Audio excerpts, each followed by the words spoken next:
자, 어서도 오세요. 화면하고 음성 테스트 할게요.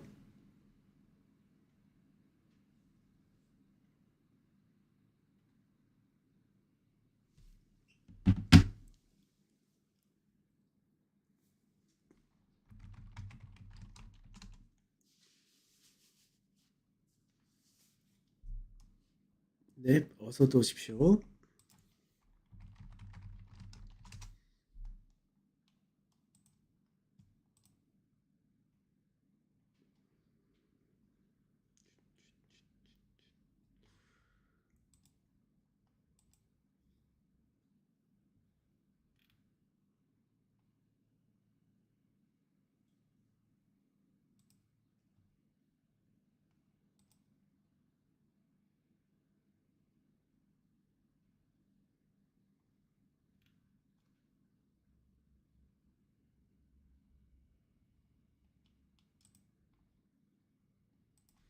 자, 10시가 되었는데, 하나씩 할게요.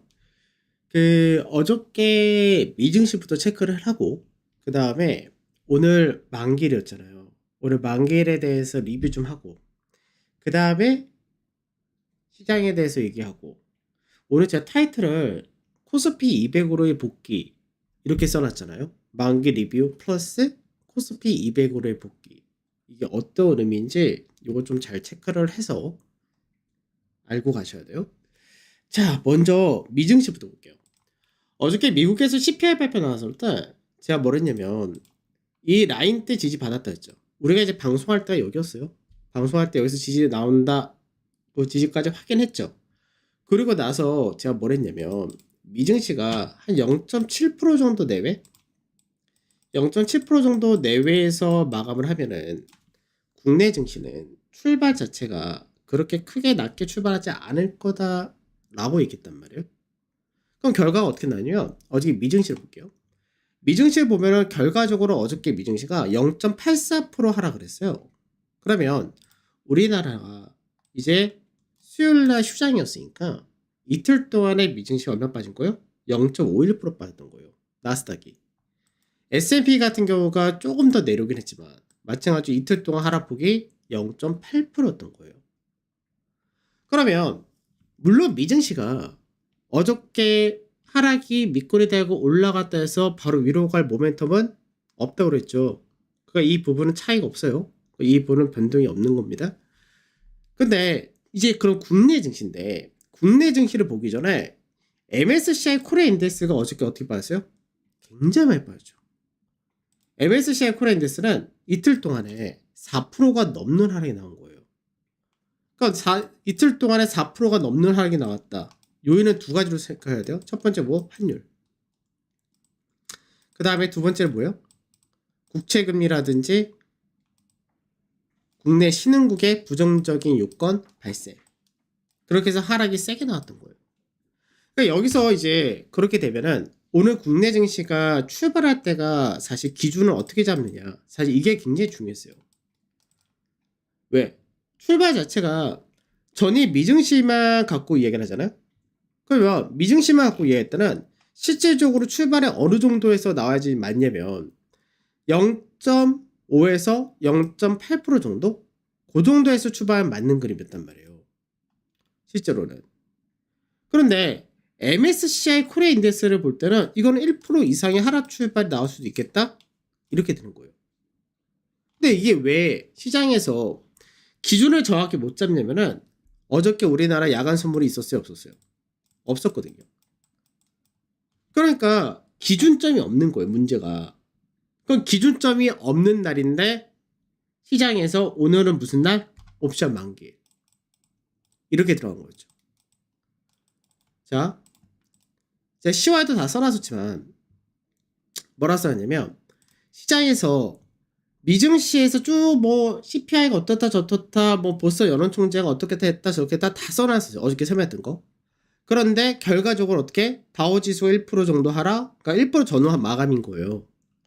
그 상태에서 이틀 동안에 다우가 1.1% 하락, 나스닥이 0.5% 하락, S&P 0.8% 하락. 그런데 MSCI 코리아 인덱스가 급락 마감. 문제는 야간 선물의 휴장. 그러니까 기준이 없는 거죠. 그러니까 국내 증시는 어느 정도 선발했던 부분이 있었기 때문에 실제로 0.5% 내외 출발은 무난한 듯 전망이 되는데 MSCI 코리아 인덱스를 감안할 때는 1% 전후에 하락 출발이 나올 수도 있을 것 같아 라고 시황 써줬단 말이에요.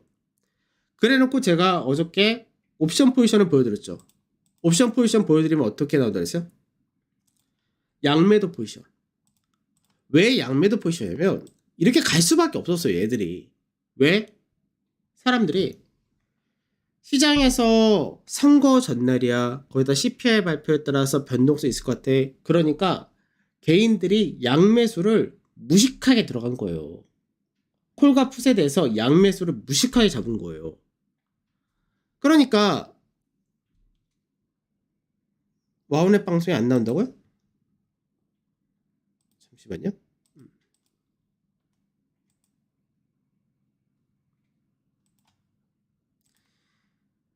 와우넷 방송이 안 나와요.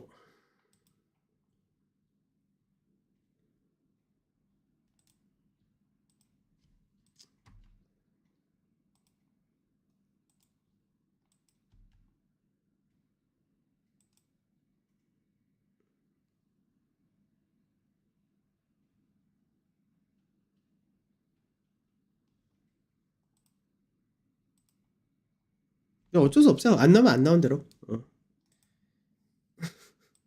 안 나오면 안 나오고 그거 어쩔 수 없고 오늘 한 대로 하고 이제 유튜브 보실 분들 보시면 되니까. 자, 그래서 계속 설명해 드릴게요. 그러니까 옵션 포지션 자체가 시장에서 제가 이제 저도 양매도 풋에 대해서 포지션을 취할까 하는 부분이 있긴 했었지만 이번 만기는 제가 포지션을 안 취하는 게 좋겠다라고 생각했었단 말이에요. 만기보다 오히려 그 나중에. 왜 그러냐면 옵션에서가 양매도를 크게 깔아놓은 거예요. 그 양매도를 얘들 어떻게 깔았냐? 365부터 얼마까지? 375까지. 그러니까 얘네가 위아래로 양매도를 다 깔아버린 거예요. 프리가 너무 높으니까. 그러면 프리를 원체 높게 만들었다는 게 뭐냐? 시장이 출발을 한다 하더라도 만길날은 요 범주 내에서 노는 거예요. 근데 문제는 범주가 너무 넓은 거죠. 폭이 너무 넓어요. 그러면 어떻게? 끝자리 때들은 거의 다 떼버려요. 양매도 가면은. 그럼 실제로 얼마? 367.5에서 372.5. 여기가 실제로는 범주예요. 실제로는. 양매도의 끝자리들은 규모가 크지 않으니까. 그래서 결국은 370에서 372.5라는 얘는 여기서 웬만하면 무난하게 끝낸다. 이게 기본 틀이었던 거예요. 원래가. 그러면 시장에서 그래서 시황에도 똑같이 써놓은 거예요. 아침에. 시황에도 아침에 써놨던 내용이 그러면 시장에서 만길인데 어떻게? 양매도 포지션이 잡혀져 있으니까 하락이 셀 경우는 365에서 367.5까지 열어둬야 하고 그렇지 않으면 370에서 372포인트도 가능하다. 이렇게 되는 거예요. 시장이. 그러면 자 오늘 아침에 지수가 출발 어떻게 해요? 지수 출발이 선물 쪽에서 보게 되면 선물 지수 출발이 얼마 나와요? 출발이 마이너스 1.86이 나온 거예요. 얼마? 1.86이니까 마이너스 1.86 시가가 얼마? 365.86에서 출발한 거예요. 잠시만요. 와우넷 여기서 화면 안 나와요? 화면이 지금 안 나오나요?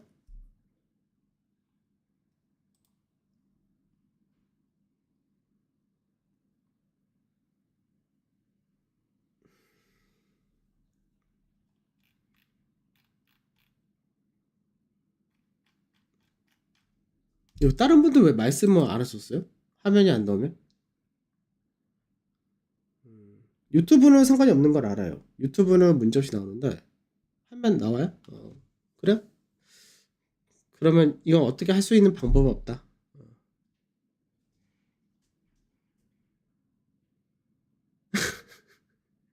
나온다 분이 계시고 안 나오는 되고 방송창 다시 할게요. 바로 할게요. 방송창. 제가 아까 방송창 한번 잘못 만드는 게 있어요. 잘못 만들어서 그럴 거야 아마. 유튜브 분들은 잠깐 기다리시고.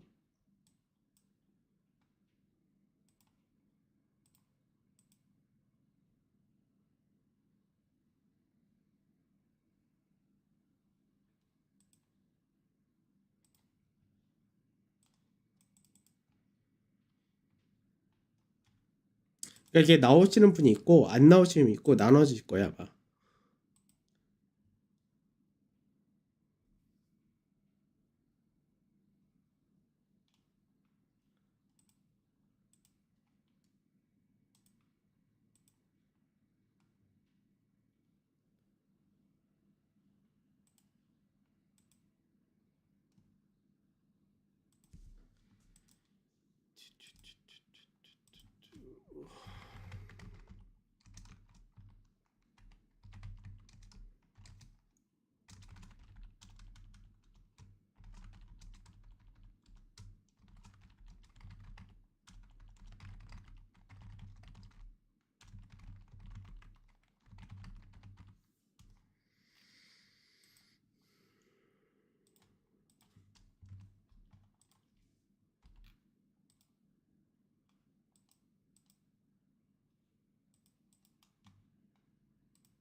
근데 안 돼서 또 유튜브로 오셨어요?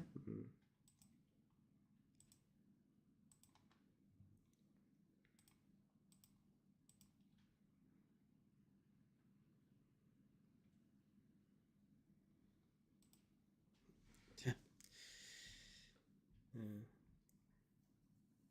지금 방송자 다시 올라가지고 한 2, 3분만 있다가 설명해 드릴게요.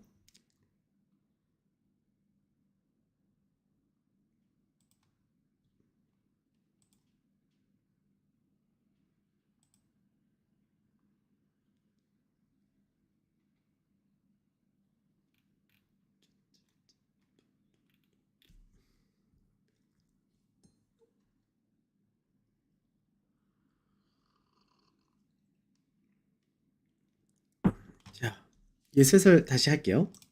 그러니까 아침 출발이 1.87% 하락으로 출발한 거예요. 자, 그러면 생각을 해보자고요. 제가 아까 이제 미증시를 기준으로 한다 했을 때는 0.5% 내외의 조정이면 되는 거였단 말이에요. 그리고 MSCI 코리아 인덱스를 기준으로 한다 할 때는 1% 이상 하락 출발은 불가피한데 1.87% 하락이라는 부분은 너무 과했던 거죠. 이게 너무 과하게 떨어진 거예요.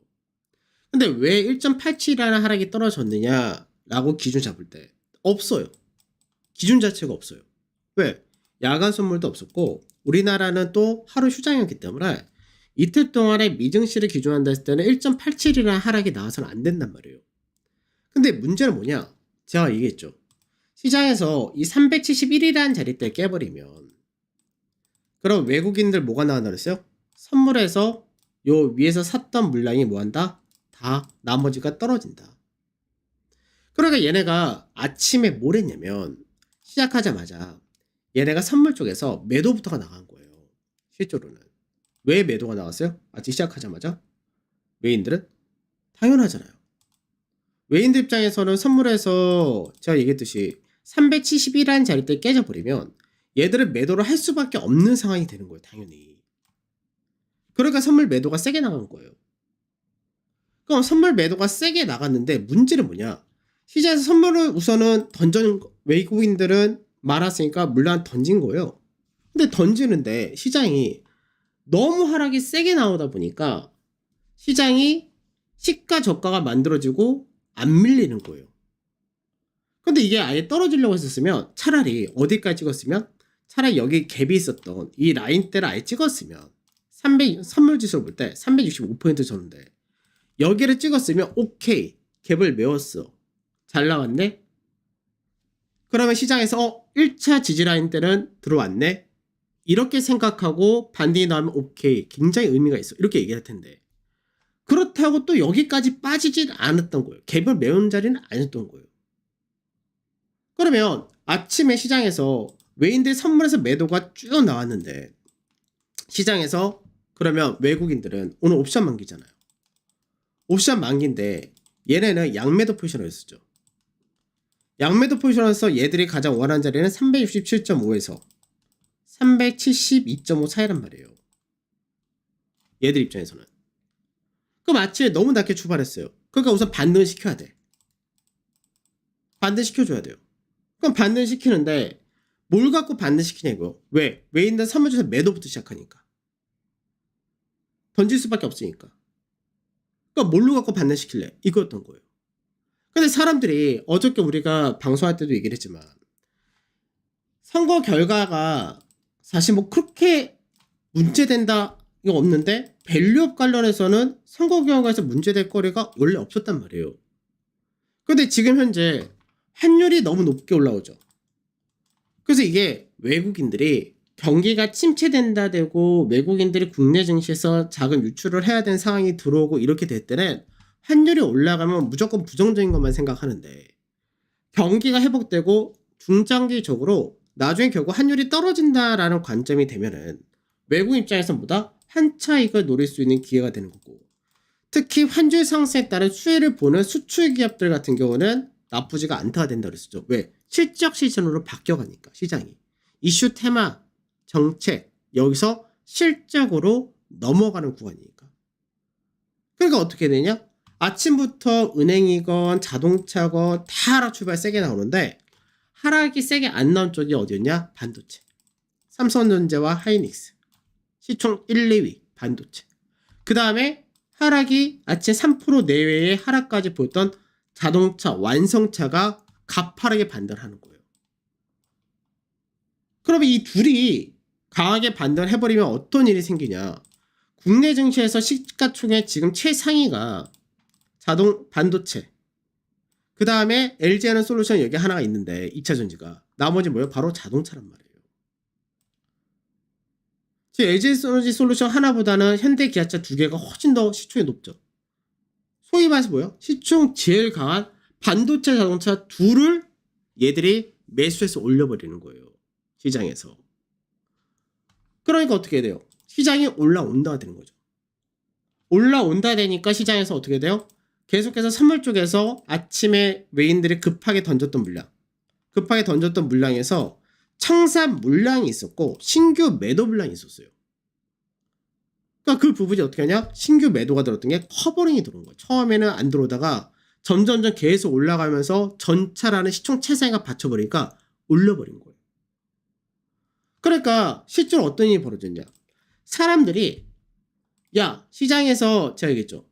이게 사람들이 양매수를 너무 심하게 해버리니까 어떤 일이 벌어졌냐? 365콜 같은 경우는 365콜이 아침에 이게 바로 내가에 들어왔단 말이에요. 바로 내가로 들어왔는데 이게 어떻게 됐냐? 아침 출발할 때 150% 상승 출발이에요. 장중에 200%까지 올랐었죠. 출발할 때. 근데 이게 지수가 2% 빠졌는데 만기 옵션 만기 당일날 200% 굉장히 시세가 안 나온 거예요. 시세가. 왜? 아주 외가 쪽이 원래 365면은 굉장히 외가예요.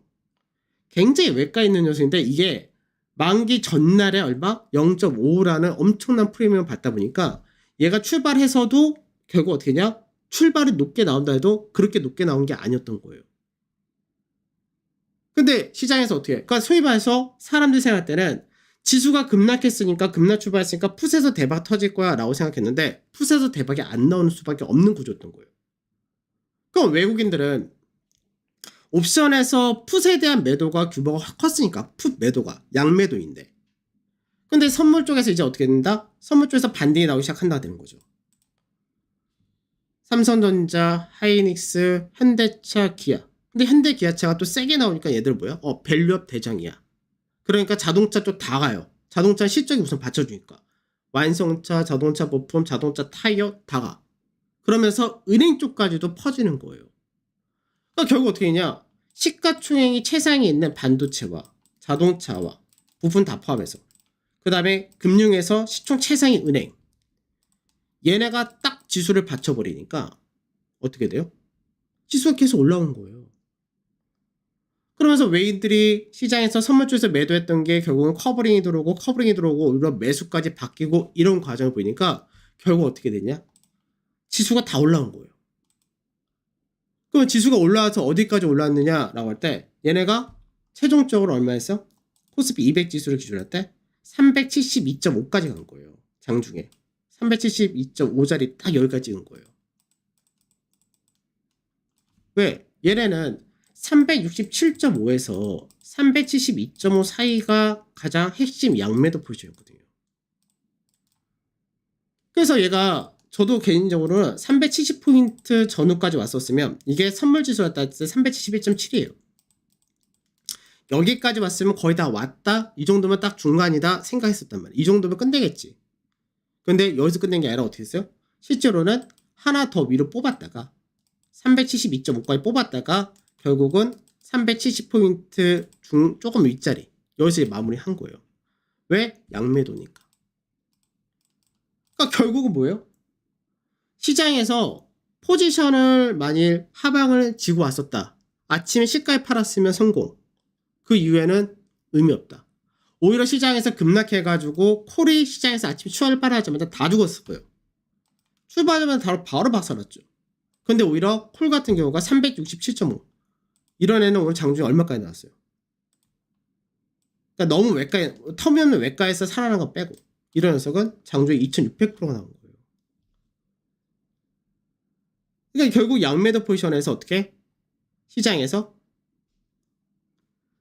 개인들은 아침에 미증시 어저께 CPI 문제 생겼어. 뭐 선거가 결과 어떻게 됐어. 문제됐어. 라고 생각해서 아침부터 공포에 질렸을 때 밸류업 이런 거 다 던지려야 되는 거 아니야? 라고 생각했을 때 오히려 어떻게 했다? 환율 상승 부담스럽지? 근데 환율 수혜주, 실적주가 갈 수 있는 장세니까 오히려 자동차나 이런 수출주, 반도체 이런 애들 중심으로 반등시키면서 시총 최상위 갖고 반등시키면서 결국 얘들 양매도 포지션 취했던 거 그대로 해먹었다. 이렇게 된 거예요. 그러면 시장에서 결과적으로 어떻게 됐냐? 오늘 만기는 정말 무난하게 너무나 수월하게 끝났다 된 거예요. 지수 자체 어떻게? 보합권에서. 그럼 이제 이 생각을 해야 돼요.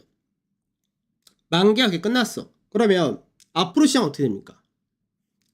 제가 이제 시장에서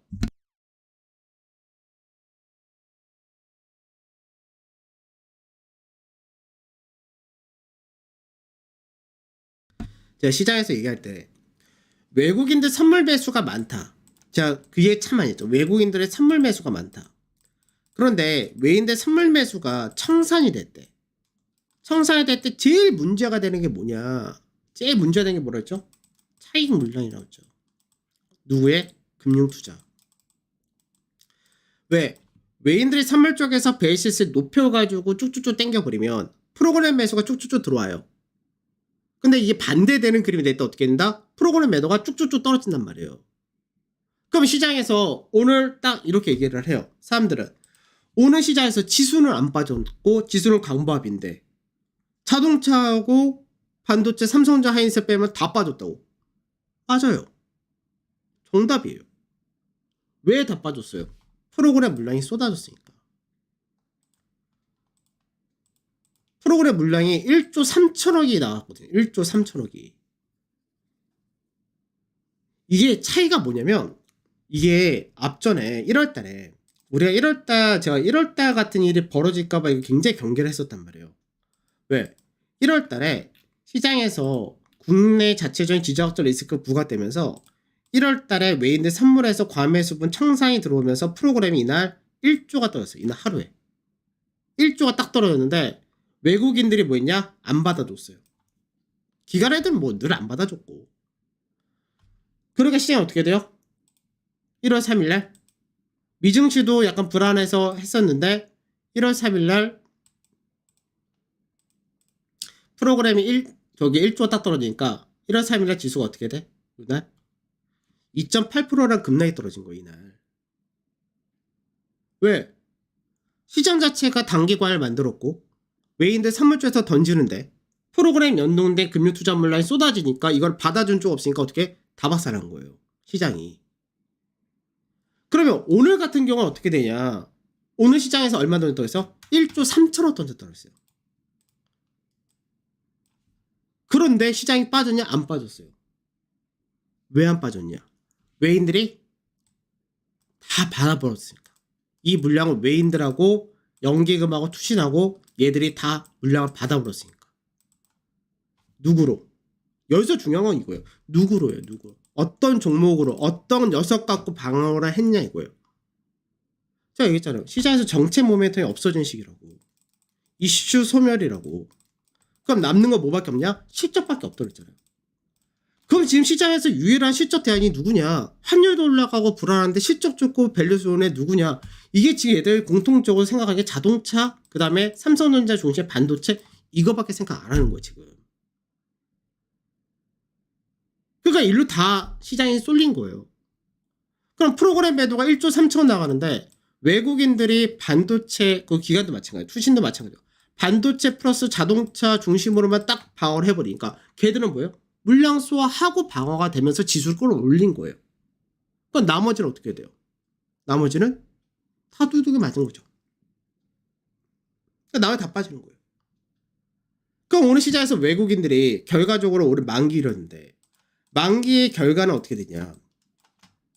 양매도 포지션치에서 결국은 370.6포인트 정도의 마감이니까 얘들은 양쪽으로 최상의 결과를 얻은 거예요. 개인들이 상방, 하방, 프리미엄 엄청나게 높여가지고 올렸던 거냐? 고스란히 다 수거한 거냐? 싹 긁어 모은 거예요. 그리고 시장 자체는 어떻게 했냐? 반등을 시켰죠. 뭘로 반등시켰냐? 시장에서 지금 추가 조정이 나오던 뭐하던 영향이 적을 수밖에 없고 앞으로 실적이건 밸류건 모멘텀이 굳건하고 부담이 없는 애들 걔들이 누구였느냐? 삼성전자 중심의 반도체와 자동차 중심이었다? 이렇게 돼버린 거예요.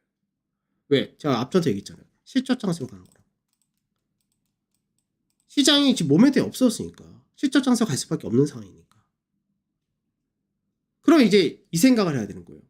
그러면 시장에서 그동안 프로그램 물량이 왜 시장이 차별화가 되고 시장에서 삼성전자 강세 띄어서 지수 강세 띄는데 왜 그동안 상대적으로 지수 체감이 안 좋았느냐라고 하면 너무 간단하죠. 프로그램이 계속 출해돼서 그래요. 삼성전자, 하이닉스 이쪽을 제외하고는 다 프로그램이 계속 출해되니까 체감이 좋을 수가 없는 거예요. 코스피 200 안에서는. 코스피 200 내에서 외국인들이 사는 애들은 좋지만 그렇지 않은 애는 어떻게 다 영향받거든요. 그러면 현대차 한번 봐요. 현대차가 올해 상승 강하겠는데 현대차도 최근 들어서의 매매 동향 한번 봐봐요. 매매 동향 보면은 외국인들이 매도가 나온 게 있었냐? 없죠. 현대차가 주가가 이제 고가를 25만원 근처까지 갔었죠. 25만 7천원까지 갔었구나. 26만원 근처. 여기까지 갔었을 때 여기서 그 이후에 외국인들의 매도가 뭐 세게 출해진 적이 있었어요? 외국인들 매도가? 아이 잠깐만 이거 현대차가 아니잖아. 뭔가 이상했었어요. 요 구간에서 현대차가 25만원대 25만원 전후에서 고가를 만들고 계속해서 현대차가 외국인 물량이 떨어진 적이 있었냐고요. 물량 자체가 크게 떨어진 적이 없었어요. 아 그러면 연기금이나 투신 얘들이 팔았나 보다. 아니요, 얘들도 팔 물량이 없었어요. 근데 주가가 21만원짜리 때까지 갔었어요. 왜? 금융투자의 프로그램 물량 이것 때문에 그래요. 이게 떨어질 때 외국인이나 기관이 받아주면 안 떨어져요. 근데 이게 떨어질 때 안 받아주면 밀리는 거예요. 그러면 프로그램 물량의 영향을 오늘도 많이 받았죠. 21만 주라는 물량이 오늘 프로그램이 떨어졌단 말이에요. 요 근래 프로그램 칠 때는 가장 많은 물량이 떨어졌어요. 그런데 얘는 급등을 했어. 왜? 외국인들이 대규모로 샀고 투신 연기금 다 사버렸으니까. 생각을 해보세요. 환율이 올라가서 불안하다 했는데 제가 어저께도 그 얘기했잖아요. 시장이 지금 현재 그림은 4월 중순 이후에는 국내 증시 자체적으로 어느 시즌이 더 모멘텀 받아서 갈 수 있는데 그 전까지는 시장이 정책적인 부분에서도 이슈도 뭐가 다 소멸되기 때문에 그러면 어떻게 된다? 실적 장수로 바뀌는 집 변곡이다. 왜? 6월달까지는 금리나 기대감이 없어져 버렸으니까. 실적 장세에서 제일 좋은 건 뭐냐? 밸류업에 해당되는 애들 다 좋아요. 좋을 수밖에 없죠. 왜? 충분한 실적, 수익성을 갖고 있는 애들이니까. 그럼 얘들 갖고 시장을 바쳤다는 얘기예요. 그럼 나머지는 다 다 안 좋았다가 대부분이 될 수밖에 없어요. 그거는. 그러면 이제 중요한 거는 뭐냐? 시장에서 그러면 만기 이후로 금융투자 물량이 이렇게 많이 출회되다 보니까 얘네가 단기간에 빠진 물량이 얼마예요? 2조 9천억이 빠진 거예요. 오늘까지. 거의 3조 가까이가 지금 출회된 거예요. 금융투자 물량이. 제가 시장에서 경계감을 높게 잡았던 이유가 뭐였어요? 외인들이 선물에서 차익 실현할 때 금융투자 물량이 지금 너무 많이 들어와 있으니까 여기서 베이시스 약화되면서 물량이 떨어지면 이거를 외국인이 받아주면 좋겠지만 안 받아주면 어떻게 하냐? 이거는 전체적으로 코스피 200에 다 부정적으로 영향이 다 떨어지는 거예요. 그런데 2조 9천이라는 물량이 지금 최근 들어서 한 10거래일 동안에 떨어진 거예요. 약 10거래일 동안에. 이게 중간에 삼성전자가 강세를 띄고 방어를 했기 때문에 지수상에서는 별로 안 빠진 것처럼 보이지만 제가 그래도 똑같이 얘기했잖아요. 실제 체감으로 따질 때 삼성전자 빼버리면 4에서 5% 조정이었을 거라고. 종목들이 평균적으로 시장 자체가. 왜? 이 프로그램 물량을 떨어진 영향이 전체적으로 남은 종목들에 다 들어오기 때문에. 그러면 이제는 무슨 생각을 해야 되냐? 시장에서 베이시스가 오늘 장중 베이시스가 얼마야? 마이너스 0.15였어요. 평균적으로가. 그러면 이제 베이시스가 플러스 0.05를 찍는 순간 찍어버리면 시장에서 이제 베이시스가 프로그램이 다시금 유입될 수 있는 구조가 돼요. 그럼 프로그램이 들어온다면 지금 얼마 들어올 수 있겠어요? 프로그램이 들어온다면 2조 9천억이 들어올 수 있는 거예요. 지금 프로그램 베이시스가 플러스 0.2% 내외까지 올라간다면 2조 9천이라는 자금이 지금 들어올 수 있는 상황인 거예요. 프로그램이. 이 프로그램이 이렇게 들어온다면 시장 어떻게 됐어요? 당연히 코스피 200이 제일 좋다가 돼버리는 거예요. 다시. 왜?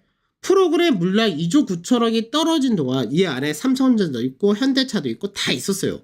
근데 걔들은 외국인들이 받쳤어. 근데 그 밑에 있는 애들은 외국이나 기관이 안 받쳤단 말이에요. 근데 이제 베이시스가 좋아져서 프로그램이 우르르 들어온다? 그럼 어떻게 돼요? 기본적으로 지금 프로그램 영향 받아서 떨어졌던 코스피 200 애들이 자연스럽게 올라오는 구조가 되는 거예요. 그러니까 오늘 이거를 만들어버린 거예요, 시장이. 그러니까 외국인들 선물 쪽을 봐야 돼요. 그 선물을 보게 되면 선물에서 얘네가 오늘 전체적 결과적으로 어떻게 했어요? 미결 3,000개가 감소하면서 미결이 3,000개 감소하면서 결과적으로 선물에서도 오늘 3,000개 딱 팔았죠.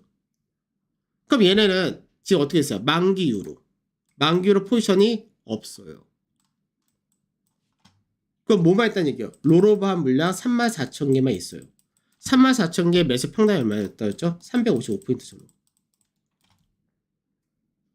그럼 얘네는 지금 뭐예요? 완전 중립인 거예요. 포지션이. 그 말은 뭐예요? 시장에서 반등 한번 시킨다? 매수가 들어온다? 그러면 어떻게? 베이시스가 좋아진다? 그러면 기본적으로 프로그램 차익이 들어온다. 그럼 시총 상위 애들이 고르게 강세를 띄운다. 지수는 당연히 강세를 띄운다. 이렇게 되는 구조예요. 반대로 시장에서 애들이 선물 매도한다. 선물 매도한다 했을 때 뭐예요? 청산이죠. 기존에 롤오버 갖고 있던 건 청산인 거예요. 신규 매도가 될 수도 있지만. 그럼 매도한다 했을 때 베이시스가 약화된다. 그런데 베이시스가 마이너스 0.15%까지는 프로그램이 다 나가버렸으니 베이시스가 이보다 더 악화되지 않는 이상은 프로그램 물량이 출회되지 않는다가 되는 거예요. 그러니까 거래소는 수급적인 부분에서 굉장히 많이 해소를 한 거예요. 그러다 보니까 지금 지수 자체가 선물 쪽에서가 코스피 200으로 얘기할게요. 코스피 200 볼 때 지금 고가 대비해서 결과적으로 종가를 기준할 때 고가 대비해서 종가 기준할 때 지금 1.5%밖에 안 빠진 거예요. 그런데 물론 위아래 고가와 저가가 스캐너만 있긴 한데 이 구간 동안에 시장에서 그 악성 프로그램을 소화를 엄청나게 잘해버린 거예요. 시장이. 그러면 여기서 시장에서 베이시스 좋아지고 외인들 선물 쪽에서 살 수 있는 여력이 있고 그 위로 올린다면은 넘어가요. 올리려면 넘어가요. 빠진다 했을 때 빠질 수 있어요. 왜? 아직까지 추가적으로 외인들 차익 시점 떨어질 수 있고 미증시 아직까지 조정이 끝났다고 안 보니까 빠질 수 있어요. 근데 빠진다 했을 때 하락폭이 진짜 세게 빠진다 해봤자 제가 볼 때는 여기 정도면 끝난다는 얘기예요. 요 정도면. 그러니까 결국 어떠냐? 고가 대비해서 5% 이내에서 거래소는 조정이 종료된다는 얘기예요.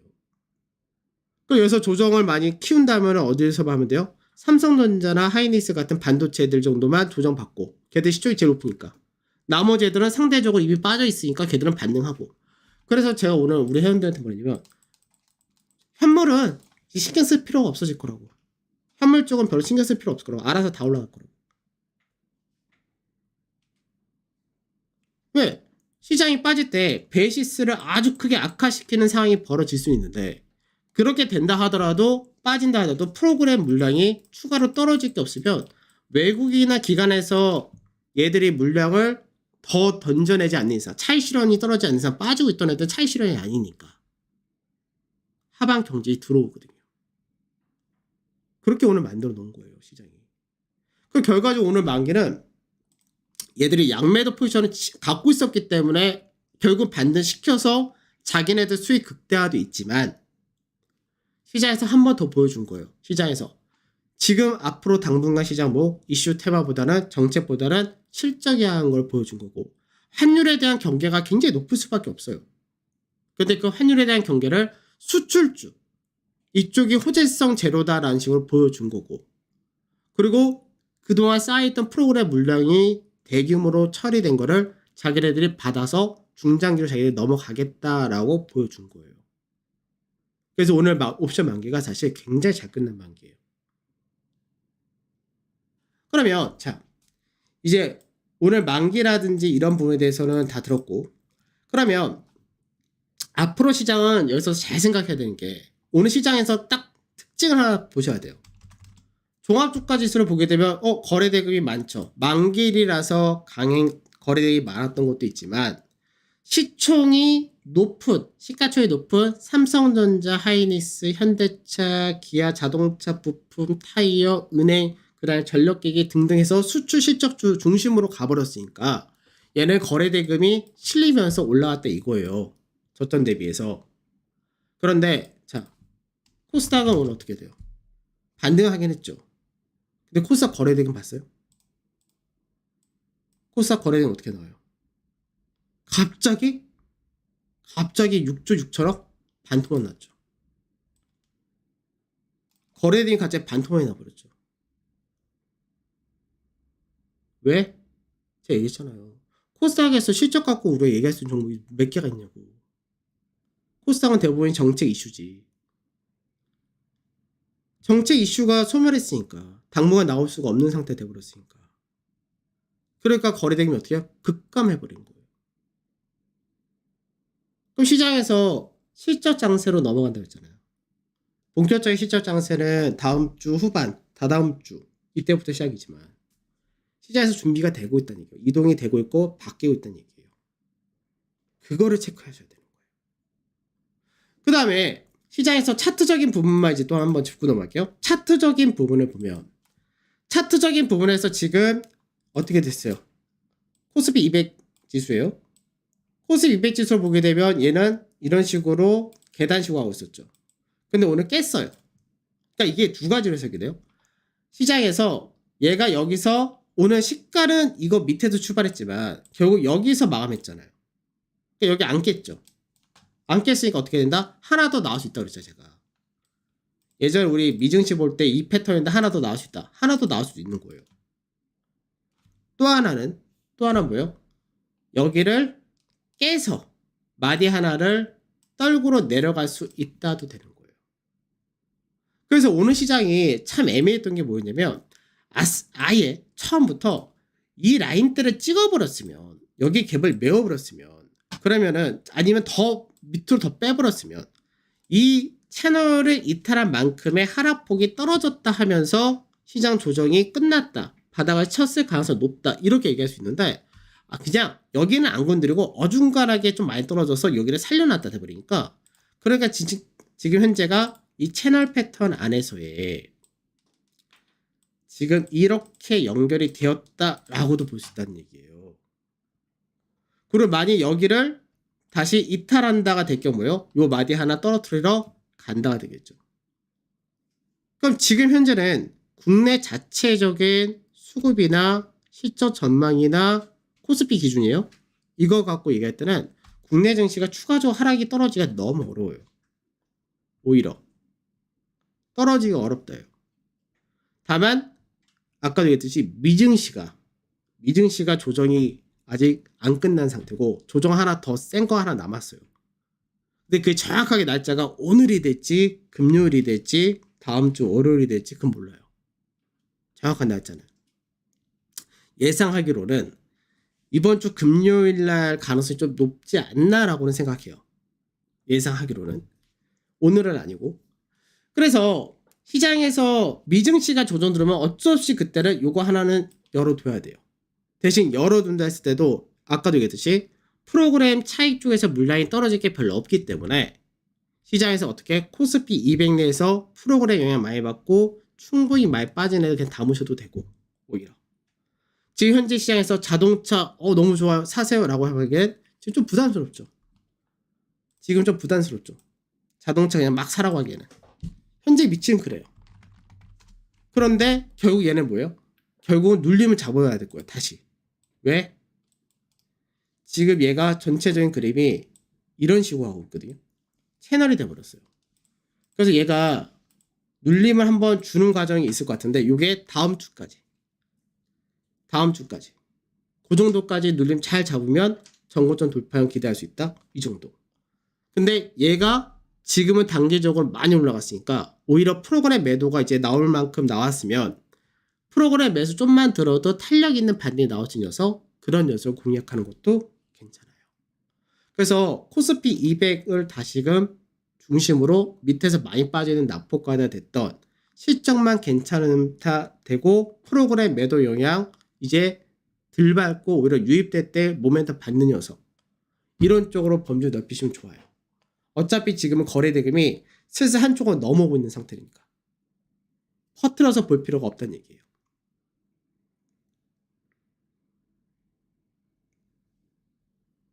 여기까지 이해도 되세요?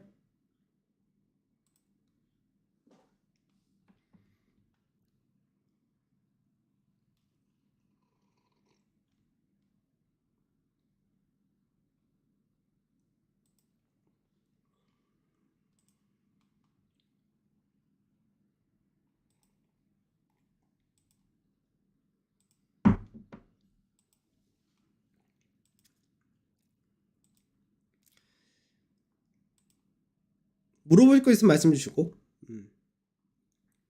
오늘은 너무 오늘 옵션 만기는 좀 많이 힘들더라고요. 지치더라고요. 그러니까 아침에 콜을 샀어요. 아침에 콜을 샀는데 너무 빨리 팔아버려가지고 와, 그 다음에가 너무 멘붕이 오더라고요. 나중에 딱 이게 시세가 자꾸 올라가니까 2000%짜리였어 15배짜리였어 막 이렇게까지 세게 나올 줄 몰랐어요. 개인적으로는 오늘 시장에서 369.3에서 370 사이 그 정도에서 끝날 줄 알았거든요. 370 정도.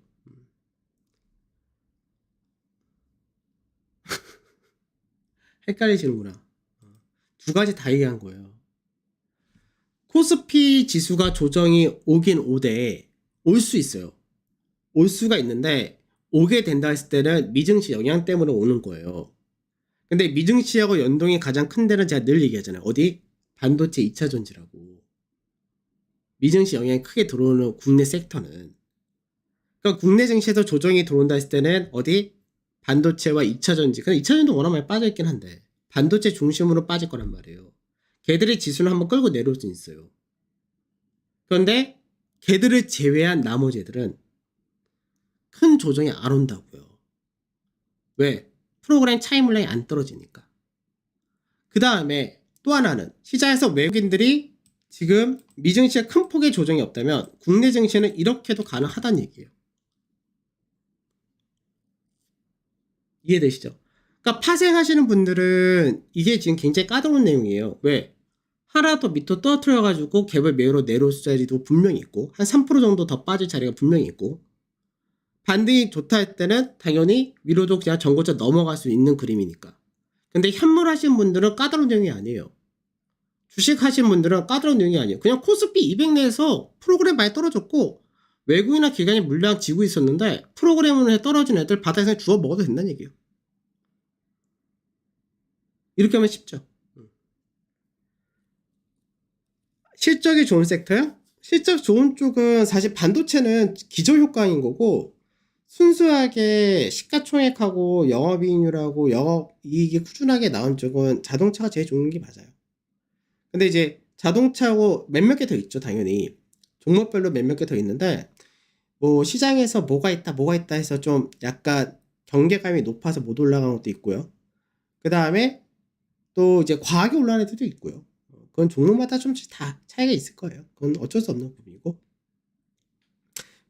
근데 자동차도 단순하게 전기차 관련 쪽은 별로 안 좋은 거죠. 지금 하이브리드가 제일 잘 나가니까. 원전이 너무 처참했어요?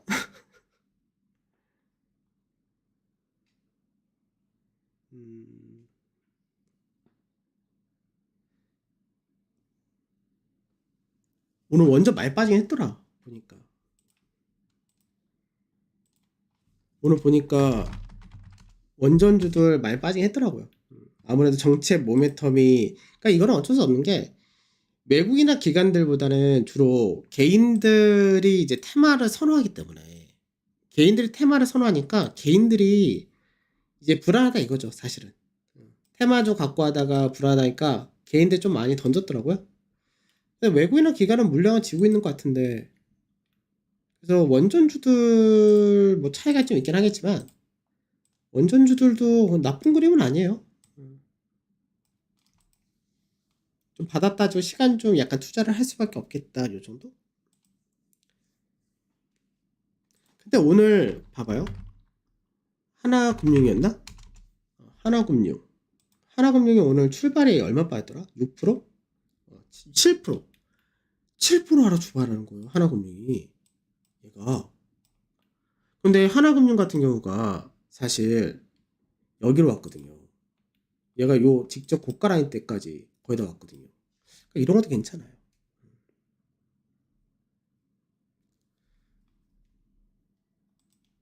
그러니까 은행주들도 이런 자리 때 오게 되면 부담이 많이 떨어지긴 떨어지죠. 올해 수출주도 대부분 다 좋냐라고 할 때 아직까지 정유는 당연히 좋고요. 정유는 좋죠. 정유 좀 잘 나가잖아요. 정유 좋고 수출주 내에서 조선 좋고 그다음에 자동차 좋고 반도체는 이제 완전히 회복 국면 들어왔으니까 이제 주가가 좀 많이 과하게 먼저 움직여서 문제인데 하여튼 괜찮긴 하고 그 다음에 화장품도 좀 중간중간 좀 비싼 애들이 섞여서 그렇긴 한데 걔도 조금씩 개선이 되긴 하고 근데 전력기계는 수주산업이니까 걔네는 뭐 비슷하고 방산도 많이 올라가긴 했고 그러니까 전체적으로 괜찮아요. 아직까지 철강하고 순수화학하고 그런 쪽 애들이 아직까지 좀 약해서 그렇지 전체적으로 괜찮아요. 자동차 부품은 어느 쪽을 봐야 돼요? 현대, 기아차 중심으로 납품하는 회사들 거기를 보셔야 되는 거고요. 오늘 외국인들 원웨이 상방으로 갔는데 만기라서 오버슈팅이 가미되어 있다고 봐도 되나요? 오버슈팅이 결국 없었어요. 그러니까 이제 선물이 오늘 계속해서 위로 갔잖아요. 계속해서 선물이 위로 갔는데 얘네가 그러니까 오늘 제가 이제 딱 볼 때 두 가지 그림이었어요. 시장에서 너무 과하게 출발한 거예요. 과하게 출발해서 반등이 나온다 했을 때 우선 1차적으로 요 정도는 한번 나오겠다. 요 정도만 본 거예요. 369포인트에서 진짜 세게 나오면은 360, 한 70 근처? 요 정도. 370 초반. 요 정도를 봤는데 쭉 올라갔죠. 쭉 올라와서 어떻게 했냐? 얘가 앞전에 중요 가격이 여기였거든요. 요 가격대 자리대까지 아예 뚫어버렸어요. 뚫어서 21선까지 갔거든요. 그리고 나서 과열은 과열했어요. 그래서 어떻게 하냐? 동시효과 들어가기 한 20분 정도 남겨놓고 이때부터 확 던져버렸잖아요. 이때부터 동시효과 들어가기 한 2, 30분부터 과열이 들어간 거를 바로 한번 빼버린 거예요. 그래서 결과적으로 어떻게 했냐? 최종적으로는 외국인들은 선물에서 오늘 3천 계약이라는 물량을 축소시켜 버렸거든요. 그래서 미결제도 감소시켜 버렸어요. 지금 무슨 얘기냐면 오늘 장중에는 시장에서 원웨이 형태로 쭉 가다가 동시효과 들어가기 2, 30분 정도를 남겨놓고 그 초과 상승분을 확 빼버린 거예요. 그리고 그 과정을 겪는 동안에 선물 쪽에서 쇼커버링하고 뭐하고 했던 거를 어떻게 다 청산을 해버린 거예요. 최종적으로는 선물을. 그럼 외국인들 오늘 지수는 올려놨는데 만기라서 지수는 올려놓고 다 올려놨는데 시장에서 얘들이 선물 쪽에서 과하게 들어온 것도 없고 과하게 매도를 한 물량도 없고 그냥 기존에 갖고 있던 물량만 청산을 해버리니까 선물에서는 과하 매수도 없고요. 과하 매도도 없고요. 신규 매수도 없고 신규 매도도 없는 날. 지수는 그렇게 받쳐놨는데. 그 다음에 현물 쪽에서가 얘네가 오늘 1조 600억이란 매수를 해가지고 지수 올려버렸잖아요. 근데 그 1조 600억을 뭘로 했냐면 IT하고 자동차 이 둘로 거의 이 둘이에요. 이 둘을 가지고 얼마를 했냐? 9,700억을 매수한 거예요. 그러면 얘네가 만일 베이시스를 가지고 높여가지고 프로그램을 갖고 매수를 했다거나 이렇게 될 경우는 후폭풍이 있거든요. 근데 순수하게 IT, 반도체하고 자동차만 갖고 방어를 했기 때문에 후폭풍이라고 나올 게 없는 거예요. 그래서 후폭풍이라고 얘기할 수 있는 부분은 없어요. 그래서 시장이 지금 두 가지가 다 나온다는 얘기예요. 위로도 열리고 아래도 열리고 현재는.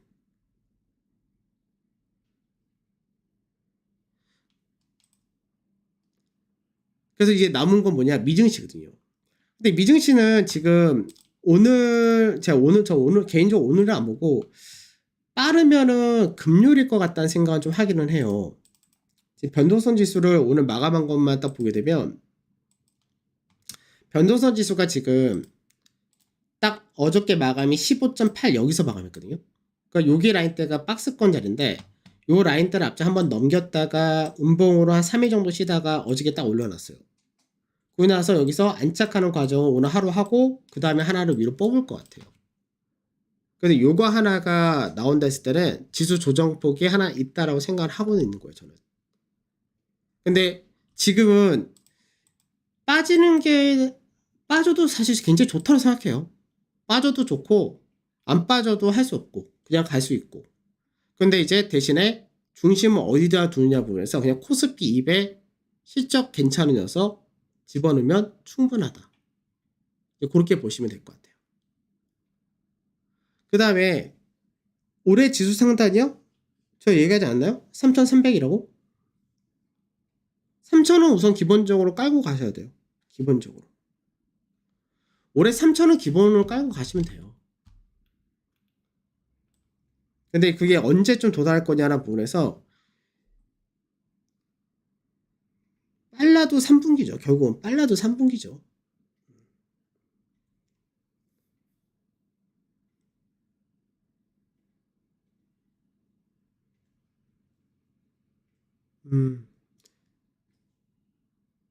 변동사 지수하고 코스피에서 혼합해서 보면 좋아요. 좋을 것 같아요.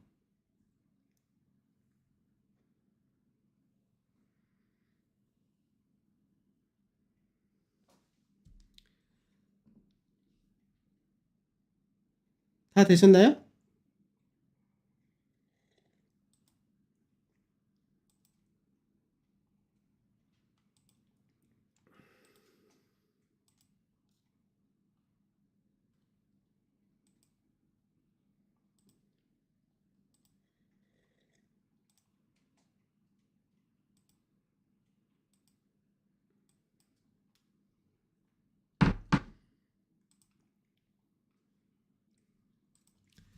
자, 우리 이제 마무리 할까요?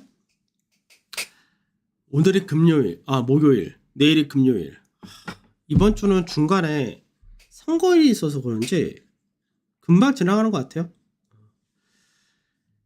하여튼 고생들 하셨습니다. 그거 고쳤어요. 유튜브에 수요일로 표시되어 있던 거 목요일로 고쳤습니다.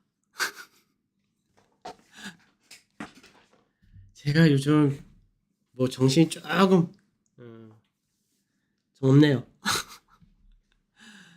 네, 고생들 하셨어요. 수고도 하셨고 편한 밤 되십시오. 고생들 하셨습니다.